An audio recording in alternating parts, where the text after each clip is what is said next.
Tanto en la angustia, pensaba en la conferencia 25 de Freud, que nos presenta en esta conferencia titulada La angustia, un recorrido abreviado de lo que él había elaborado sobre ese concepto. Y dilucida algo que para mí es revelador, ¿sí? Que parece estar en el campo de lo obvio, pero que nos introduce directamente al campo del psicoanálisis. Freud dice que en el acto del nacimiento, en el que se produce una serie de agrupamientos de sensaciones displacenteras, es como, en algún sentido, digamos, como un modelo para pensar la angustia. Y además nos oferta, digamos, en esa explicación, o se remite más bien a una dimensión de la epistemología, de la palabra angustia, ¿no? Angostamiento, algo que se angosta, y lo vincula directamente a la falta de aliento que siente el niño cuando, pues precisamente, va atravesando ese umbral entre ese paraíso perdido, que es el vientre materno, y la llegada a este mundo de palabras. Entonces, a mí me pareció muy interesante esta idea, ¿no? Si hay una presentación de la angustia que ocurre de manera primigenia, ¿sí? Y que nos lanza a un mundo justamente lleno de palabras, y como está lleno de palabras, esa dimensión instintiva, esa dimensión programada, biológica, desaparece. Y con ello la certeza, ¿sí? Entonces, a propósito de eso, me encontré con un texto de Clarice Lispector que dice unas palabras muy bellas. Alguien le pregunta qué es la angustia, un joven lector de ella. Entonces, un muchacho me hizo esta pregunta difícil de responder, pues depende del angustiado. Para algunos incautos, incluso esa palabra que se enorgullecen de pronunciar como si con ella subieran de categoría, lo que también es una forma de angustia. Angustia puede ser no tener esperanza en la esperanza, o conformarse sin resignarse, o no confesarse ni consigo mismo, o no ser lo que realmente se es y nunca se es. Angustia puede ser el desamparo de estar vivo, puede ser también no tener coraje de tener angustia, y la fuga es otra angustia. Pero la angustia forma parte, lo que está vivo por ser vivo se contrae. Ese mismo muchacho me preguntó, ¿no crees que hay un vacío siniestro en todo? Sí, lo hay, mientras espera que el corazón lo entienda.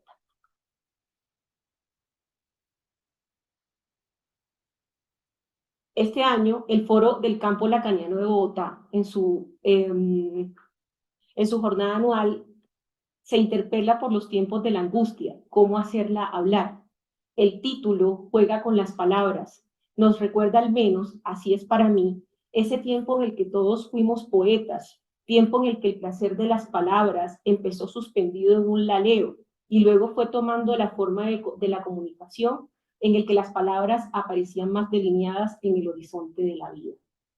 Tiempos de la angustia, imposible pensar en que allí, en eso que nos angosta, que se vive como una contracción en el estómago, en el pensamiento, en la mitad de la calle, existe en un tiempo, en un ritmo que fue o que se fue produciendo y que es necesario escuchar. Fuera del entre paréntesis del título, también tenemos tiempos de angustia, malestares viejos y nuevos de la cultura que vuelven a colocarnos frente a la pregunta por lo humano.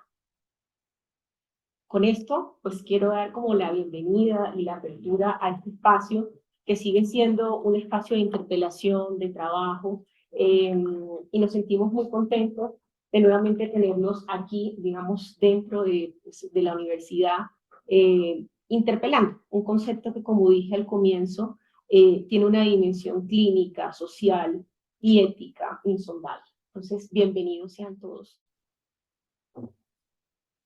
Bueno, buenos días de nuevo. Vamos entonces a dar inicio a el primer tramo de trabajo. Tendremos una primera mesa de exposiciones. Comenzaremos con la presentación de Alejandro Montero, aquí a mi derecha. Alejandro es psicólogo egresado de la Universidad Nacional. Y, es analista en formación. En este momento está cursando una especialización en psicología clínica con orientación psicoanalítica en la Universidad de Buenos Aires y una maestría en salud pública general global en la Universidad Católica de Chile. Y por supuesto, pues miembro del Foro del Campo Lacaniano de Bogotá. Jorge Escobar es médico de formación, es analista miembro de la Escuela de los Foros del Campo Lacaniano, miembro del Foro de Bogotá y el Foro de Medellín. Y bueno, los títulos los daré de una, el título de Alejandro, que es con quien comenzaremos, a propósito de un caso de angustia de buena imagen, y el título de Jorge, la angustia vía de paso hacia el deseo. Pero antes de comenzar esta mesa, yo quisiera que hiciéramos un minuto de silencio por nuestro colega Ricardo Rojas, que falleció ayer en Medellín. Ricardo pues dedicó toda su vida al psicoanálisis, bogotano en el académico, psiquiatra, se fue a hacer su formación en psiquiatría a Medellín y se quedó para siempre allá. Entonces, pues algo que nos coge con bastante sorpresa porque fue algo muy desenlace muy rápido. Y bueno, en particular tenemos 3 colegas que son del Foro de Medellín también, como Jorge, como Juliana, como Clara, que están aquí presentes con nosotros hoy. Entonces yo pido que hagamos un minutito de silencio en memoria de Ricardo, que fue un imbatible en el campo del psicoanálisis.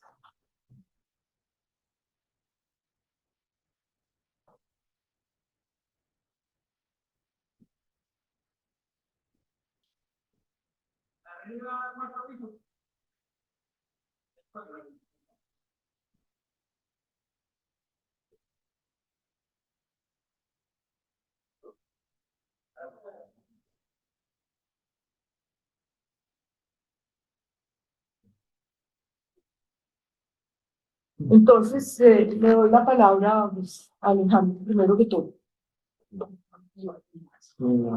Y bueno, muy buenos días para todas y todos. Me complace estar pues, en este espacio, compartir mesa con analistas que reconozco y admiro muchísimo.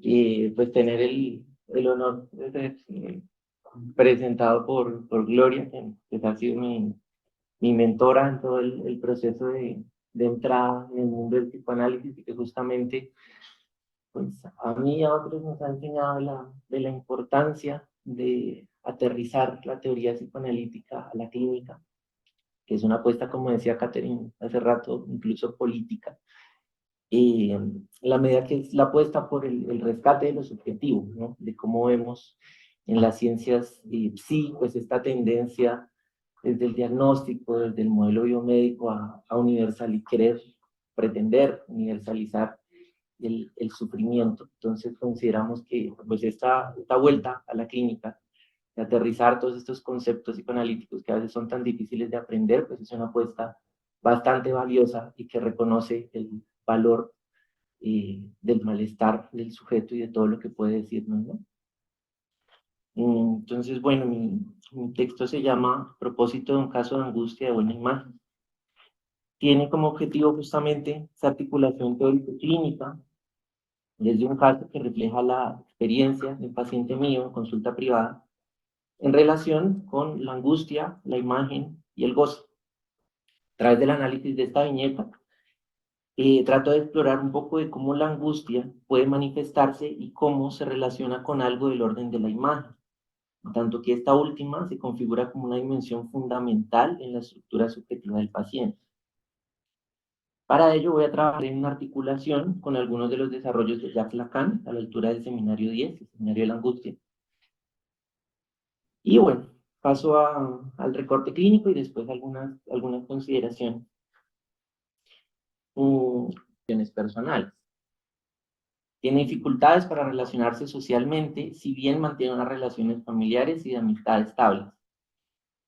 Sus padres se separan cuando él tenía apenas 10 años. Desde entonces ha experimentado constantes cambios de hogar sin tener una referencia clara de lo que es un hogar, como él lo refiere. Tiene 2 hermanos mayores y podido simbolizar.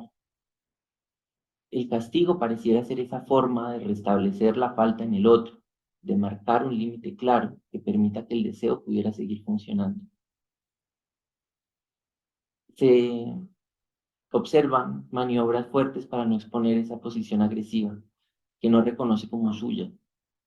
Bajo el supuesto altruismo, subyace un anhelo de dominación de las relaciones. Entonces, por mantener la fachada de buena persona, las fracturas en esta imagen lo confrontan con una realidad ineludible, el vacío. El otro no puede llenar y la imposibilidad de encontrar un lugar seguro en el deseo. Quedan varias preguntas abiertas. Allá del goce mortificante que lo atrapa hacia una posición donde pudiera soportar la falta y transformar algo de su relación con el deseo. Bueno, vamos a escuchar a Jorge con la angustia vía de paso hacia el deseo y luego haremos el espacio de discusión.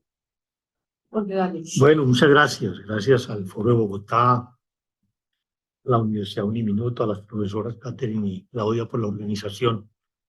Soy testigo de todas las dificultades que hubo y el esfuerzo. Pero me agrada mucho estar aquí con un público tan joven.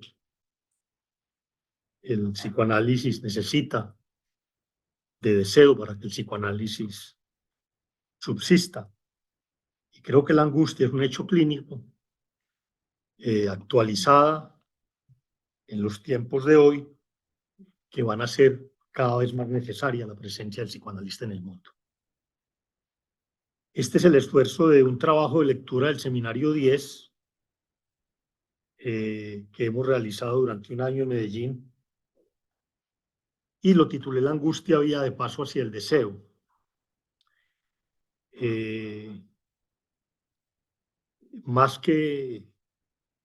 Pretendo más que entender los conceptos, que no son tan sencillos como lo dijo Alejandro, es causar en ustedes la curiosidad por el psicoanálisis. Espero lograrlo. En el año de 1935, en el prólogo a la primera edición de su colección de cuentos titulado La historia universal de la infamia, Jorge Luis Borges anota haber cometido, entre otros abusos en su estilo narrativo, el de reducir la vida entera de un hombre a 2 o 3 escenas. Lo que el psicoanálisis nos enseña es que la existencia, la vida de un sujeto se reduce a una, que no es otra que la escena con que constituye su fantasma. De pronto, en el caso clínico que trae Alejandro, nos sirviera para orientar este asunto. En uno de los tantos cuentos que hacen parte de esa magnífica colección, llamado El asesino desinteresado de Bill Harrigan, nos señala Borges que el destino de un hombre está hecho de símbolos y de letras. A esto, a letras, es posible reducir la escena fantasmática como nombre de goce del sujeto al término de la operación analítica, donde se termina por verificar en la clínica y en el sujeto la intuición de Borges. El sujeto es un trozo de cuerpo tocado por el símbolo. Es lo que se hace oír en una cura, como resto, como nombre de goce, como identidad. Y a esto alude Lacan, no casualmente, en la última lección del Seminario de la Angustia. En El hombre duplicado, la novela del Nobel José Saramago, el escritor nos advierte que, comillas, el peor de todos los muros es una puerta de la que se ha botado la llave. Esto se constata en todo hablante, quien construye una realidad fantaseada que le obtura el acceso a su propio deseo. El análisis le provee la posibilidad de encontrar, mediante el uso del significante y la interpretación, la llave de esa puerta muralla, y que se abra la posibilidad de dar el paso, que encuentre el pasaporte que le permite atravesar el umbral de salida e ir más allá de la muralla donde se ha trincherado su deseo. Esa puerta que se abre en una cura tiene un marco, y en ese marco está anclada la angustia. El análisis le abre a un sujeto la posibilidad de que la angustia, a pesar de su mutismo, haga presencia. El rostro mueco y mudo de la angustia A diferencia de la verdad que siempre habla, hace su presencia silenciosa, pero muy ruidosa en la subjetividad humana, no solo en la vida de todos los días, sino en el proceso analítico, donde obligatoriamente es convocada y suscitada. Para tal efecto, se requiere de un analista que sepa de la división estructural del sujeto y que haya extraído a partir de ella, es decir, de transitar por su propia angustia, la certeza sin la cual el acto analítico y el psicoanalista mismo no tendría lugar. La angustia, si bien es un asunto de estructura, hoy por hoy se presenta como un fenómeno clínico, con un escalonamiento desbordado, necesariamente relacionado con el discurso que caracteriza los tiempos actuales. Depresión y angustia hacen hoy su propia epidemia, patologías del afecto que caracterizan muchos de los padecimientos subjetivos de la contemporaneidad, que si bien tienen un soporte en la estructura, hay hechos del discurso actual que los condicionan. Entre otros, la caída de las figuras del otro, la fractura en los ideales del saber, del amor, de la familia, de la patria. Esa caída del gran otro se correlaciona con el aumento de la angustia. Este desfallecimiento del otro hace que algo de lo real emerja de manera salvaje, con el efecto de este afecto real que produce una destitución inesperada del sujeto y que le revela su falta en ser. A la pregunta por el ser, bajo la forma del que soy, los ideales fuertes y sólidos de otrora ya no dan soporte, ya no están para sostener. De otro lado, hay una eliminación progresiva de las diferencias entre los sujetos, lo que los empuja a homogenizarse en prácticas de goce. Además, la masiva producción de objetos vía la tecnociencia y su distribución inefable en una economía de mercado libre y globalizada nos empujan a todos al consumo, cuyas formas comandan una universalización de prácticas y un borramiento de las diferencias individuales. Además, estos productos del mercado terminan generando nuevas formas de goce y la angustia está en relación directa con este.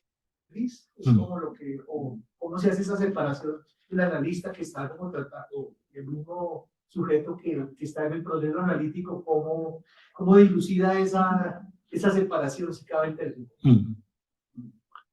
Bueno, yo creo que las tres intervenciones de Gloria, Cielo y, ¿cómo se te llamas?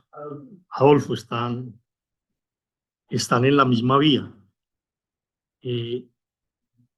Yo pienso que lo central para pensar el asunto es que la angustia es señal de lo real. O sea, la angustia es señal de un real en el sujeto. Y por definición, lo real escapa a lo simbólico. A diferencia del síntoma. Porque si decimos, la angustia es una señal, y del síntoma decimos, el síntoma es un mensaje que se puede descifrar. La angustia no. La angustia, de alguna manera, orienta en el vector. Pero ¿qué hace un analista, pues, con esto? ¿Cómo tratar de llevar? Porque la angustia se convierte en una oportunidad para el sujeto, realmente, a pesar de lo dramático de la angustia se convierte en una herramienta porque es la única vía de que un sujeto pueda interrogar sobre su ser y sobre su deseo. Diana Bueno es psicóloga de la Universidad Pontificia Bolivariana, tiene una especialización, una maestría en la Universidad de Antioquia, es docente de la Universidad de Antioquia, es analista miembro de la escuela y es miembro de foros de Medellín y de Bogotá. Juliana viene de Medellín, bienvenida, muchas gracias por acompañarnos. Jaime, muchas gracias. Gracias pues a los presentes que están acá acompañándonos en esta jornada anual del foro. Bueno, sin duda se han dicho ya algunas cosas interesantes sobre la angustia, que seguramente yo retomaré, ¿cierto? Porque ya mis colegas que han pasado por aquí han dicho ciertas cosas que yo voy a darle otra vuelta por ahí. Bueno, para comenzar, el título del trabajo que quiero compartir con ustedes es Del trauma a la angustia. Y comienzo por una referencia literaria de un texto de John Foss, Premio Nobel de Literatura, que se llama Blancura. Y más o menos dice lo siguiente: y ahora estoy solo, más solo que una, en el interior del bosque oscuro. Y digo, ¿estás ahí? Y no recibo respuesta. Y digo, ¿hay alguien ahí? Y siento que me invade como una desesperación. Y digo, respóndeme, anda. ¿No podrá responderme? Y me vuelvo y miro a mi alrededor y no veo a nadie por ningún lado. ¡Ay, qué frío hace! ¡Ay, qué frío tengo! Me voy a morir de frío. Como no ocurra un milagro, me voy a morir. La angustia responde a una situación de peligro en la que el sujeto evalúa la debilidad de sus fuerzas y se siente incapaz de dominarlo, sin recursos ante una situación que lo sobrepasa. Es justamente esta condición de desvalimiento lo que Freud considerará lo traumático. Así, en Inhibición, síntoma y angustia, el texto de Freud, define el trauma como una experiencia de desamparo, o sea, una situación en la cual el sujeto encuentra un peligro que excede sus fuerzas, no puede hacer nada en contra, dando lugar a la vivencia de desamparo y de desvalimiento, pues tampoco hay otro que pueda acudir en su auxilio, aspecto que desarrollaré más adelante. Dice además Freud que la angustia puede emerger ante el encuentro con un peligro actual, y en este caso él la llama angustia real, pero también puede ser un peligro actualizado por el recuerdo del mismo, tratándose de la angustia señal. En otras palabras, habiendo experimentado la situación traumática, se configura a posteriori la situación de peligro que anticipa el retorno del trauma y que implica la significación que el sujeto le atribuye a una vivencia o acontecimiento. El sujeto anticipa la situación traumática a través de la angustia señal que permite prever el peligro, evitando lo sorpresivo que incluye el trauma. Ahora bien, la definición del lazo trauma-angustia es una definición que incluye al sujeto. Es una referencia de Lacan, de Colette Soler en un texto que se llama De un trauma al otro. Esto quiere decir que la percepción del peligro implica el reconocimiento de una vivencia de desamparo anteriormente vivida. No hay situación de peligro que no implique una interiorización. De este modo, podríamos decir que M ha asociado el frío como aquello que evoca la situación traumática, propiciando el surgimiento de la angustia señal, y que internalizó como traumática esa vivencia de desamparo vivida en su infancia, en el frío de las urgencias de un hospital. Es justamente esto lo que permite entender las diferencias en la percepción del peligro entre los sujetos, pues el sujeto es inmanente al trauma, es decir, que esta significación no es igual para todos, ¿cierto? Es la significación que un sujeto hace de un acontecimiento o experiencia. Tenemos entonces que la angustia es el efecto de la experimentación de una situación traumática de origen, que después se repite bajo la forma de la angustia señal. Es también una cita de Colette Soler. No obstante, más allá de las situaciones y de los avatares de la vida de un sujeto, que pueden ser traumáticos o no, como dije, dependerá de la significación que el sujeto les atribuya, tenemos el trauma originario y estructural, es decir, para todos, en la medida que nos constituimos como hablantes seres por la incidencia del lenguaje. Este trauma es nombrado por Soler como un golpe de lo real, en donde no hay ninguna intervención ni del sujeto ni del otro. Sin embargo, como ya se dije anteriormente, el sujeto interviene en segundo momento, en la medida que asumirá determinada posición respecto de lo traumático. Interviene en la interiorización del trauma, en la interpretación del mismo y en la evaluación de la situación de peligro. Es decir, si bien hay un acontecimiento traumático estructural que lo podríamos pensar de diferentes maneras, pero en estos términos, en relación al efecto del lenguaje sobre el viviente, pues que es llamado la castración, implica pues qué hace cada uno con eso, es lo que va a singularizar la posición del sujeto frente al trauma. Cuando llegando de Pasto, viniendo de Pasto, Cielo, bienvenida, muchas gracias. Bueno, muchas gracias a ustedes también por acompañarnos, por escucharnos y pues también porque podamos dialogar y conversar un ratico sobre este tema de la angustia que nos ha convocado. Bueno, he titulado mi trabajo La angustia como bisagra.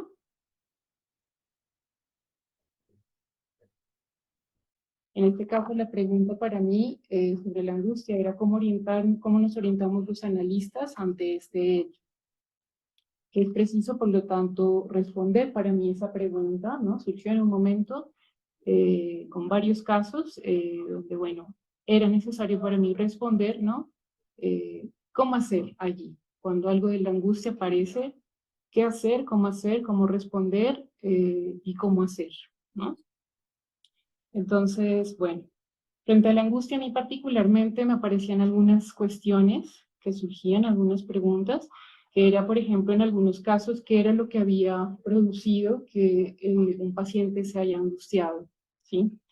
Hacia dónde conducía también esa angustia. Y en otros casos, que me parecía que era a veces por lo menos la que más me inquietaba, ¿no? Que era hasta dónde sostener cierto nivel de angustia en ciertos pacientes, ¿no? Hasta dónde llevar eso, ¿no? Y para qué también.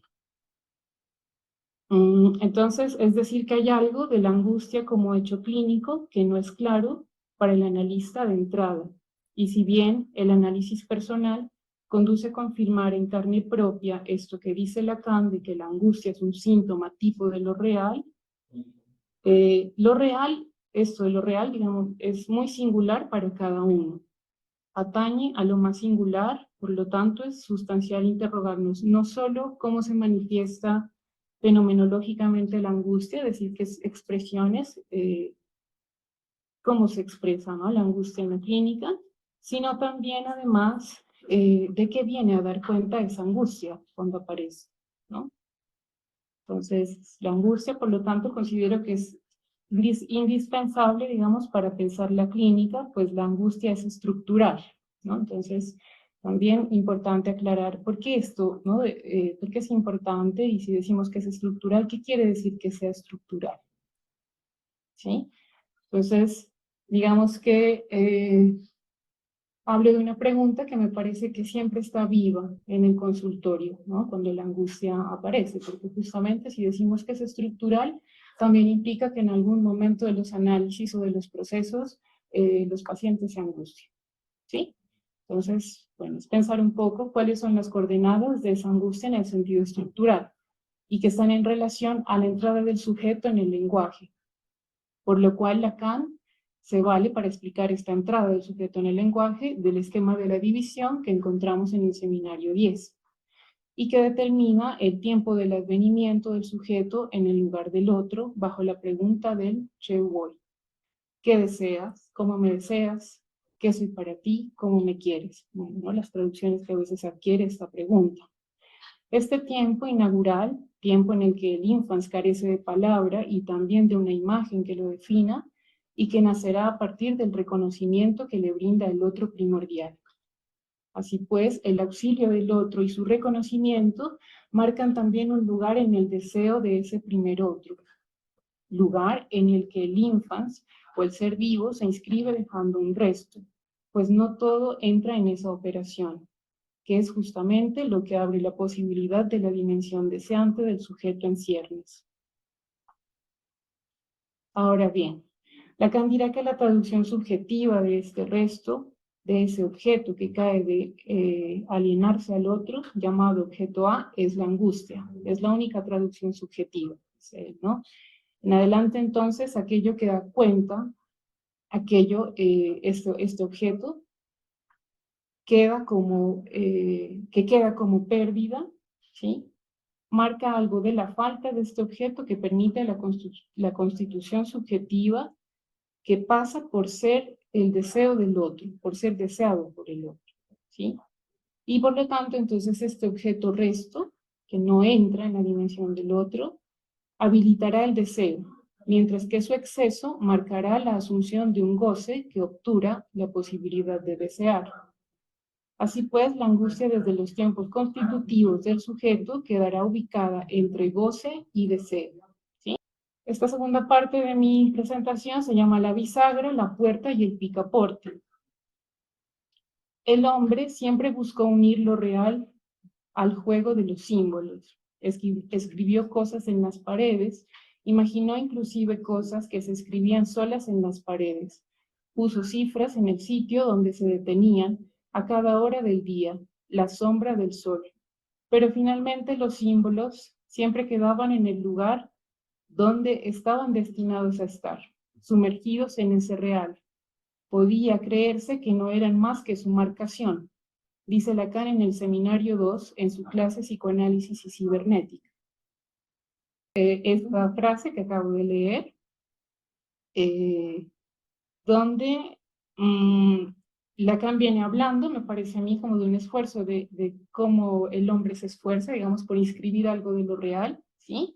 Entonces va a hablar de un aparato, dice, muy simple, común, que se tiene al alcance de las muñecas, un aparato donde solo basta girar el picaporte, que es la puerta. Esta referencia me hizo pensar en cuál era mi esfuerzo en este ejercicio, o sea, justamente empezar en pensar, ¿no? Esta idea, este texto para compartirlo con ustedes. Y era justamente, ¿no? El de poder decir algo de la angustia en la práctica clínica e inscribir algo de lo que ella muestra clínicamente a modo de un giro, de un viraje, un cambio, un movimiento en la posición del sujeto cuando ella emerge. Así pues, se presentaban ante mí estos elementos, la bisagra que introduje en la relación a la angustia a modo del interrogante, angustia como bisagra, la puerta y el picaporte como elementos del mismo dispositivo, o que hacen parte de un mismo dispositivo. La posibilidad de suicidarse, porque la vida no tiene valor, pero no es la fórmula de ella. La fórmula de ella es no tengo valor para vivir, ¿cierto? Entonces creo que son dos posiciones subjetivas distintas, porque puede ser que resuenen como si fueran iguales, y este no tengo valor para vivir, digamos que estaría asociado justamente a lo que Lacan llama la cobardía moral. Pero lo que tú nos traes es como poder abrir la puerta, justamente para ese sujeto, uso la misma metáfora de la puerta, es abrir la puerta que le permite, tú lo decías, la otra vía, la del deseo. Entonces ahí se vería pues como una diferencia importante, ¿cierto? En eso que puede empujar a un suicidio, que también es solamente caso por caso, ¿cierto? Pero no tengo valor para vivir, es una frase muy fuerte, precisamente de la cobardía. No ser capaz de pagar el precio que hay que pagar para asumir el deseo de la vida. Bueno, pensé, eso me pareció muy interesante la fórmula de esta paciente. Y en el nudo, no hay que volver necesariamente al nudo, pero el que tú nos traes precisamente de la angustia entre lo simbólico, entre lo imaginario y lo real, ese circuito, ¿cómo se llamará eso? O sea, ese circuito se puede leer precisamente como la invasión de lo real sobre lo imaginario, es decir, la invasión de lo real sobre el cuerpo. Es casi como, porque creo que inclusive ahora que hablábamos en relación a la dificultad de la teoría psicoanalítica, yo pensaría que puede ser a la hora de la verdad muy del orden del fenómeno, porque la angustia, precisamente la crean ustedes,